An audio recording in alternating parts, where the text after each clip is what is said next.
Հունվարի 27-ը կսահմանվի հանուն հայրենիքի զոհվածների հիշատակի և խոնարհումի օր ու կլինի ոչ աշխատանքային։ Որոշումն ընդունվել է այսօր կառավարության նիստում ըստ նախագծի հիմնավորման, մինչև այժմ չկա հատուկ օր նվիրված բոլոր ժամանակների ռազմական գործողությունների ընթացքում զոհված զինծառայողների և այլ անձանց հիշատակը հարգելուն ու մեծարելուն։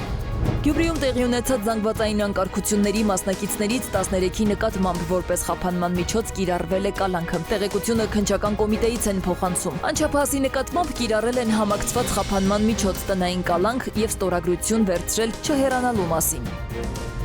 Աշխատանքային պայմանագրերի կնքման նոր թվային համակարգը գործարկվել է, պետական եկամուտների կոմիտեից են տեղեկացնում։ Համակարգը հնարավորություն է տալիս գործատուներին ստեղծել և էլեկտրոնային եղանակով ստորագրել աշխատանքային պայմանագրեր, աշխատանքի ընդունման ու պայմանագրի լուծարման հրամաններ և համաձայնագրեր։ Աշխատողները համակարգ կարող են մուտք գործել ֆիզիկական անձանց էլեկտրոնային ծառայությունների միասնական համակարգի միջոցով իրենց հետ կնքված փաստաթղթերը դիտելու և ստորագրելու համար։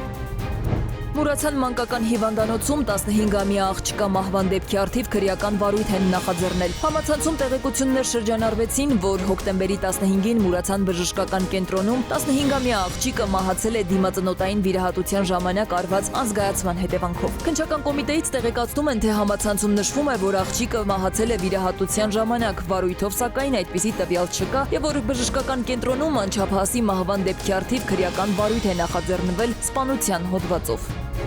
Հայաստանում շաքարային դիաբետով հիվանդ երեխաներին գլյուկոզայի ժամանակակից չափման սարքեր կտրամադրեն։ Այդպիսի սարքեր ըստ առողջապահության նախարարի արդեն տրամադրվել են մինչև 9 տարեկան երեխաներին, ինչի համար 181 միլիոն դրամ էր հատկացվել։ Այժմ ևս 570 միլիոն դրամ է հատկացվում 10-ից 18 տարեկան երեխաների ու դեռահասների համար։ Այս ժամանակակից տվիչները թույլ կտան արյան մեջ շաքարի մակարդակը չափել օրը մի քանի անգամ, ինչը կօգնի երեխաներին ինսուլինի ճիշտ չափաբաժին նշանակել։ Տվյալները կփոխանցվեն բջջային հավելվածին, ինչը կկարողանան վերահսկել բժիշկներն ու ծնողները։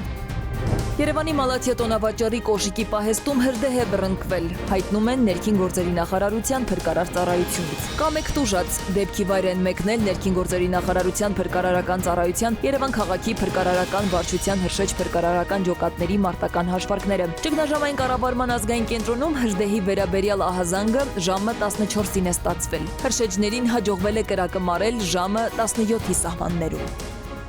Սվետլանա Ավդիշյան, ժամը լրատվական։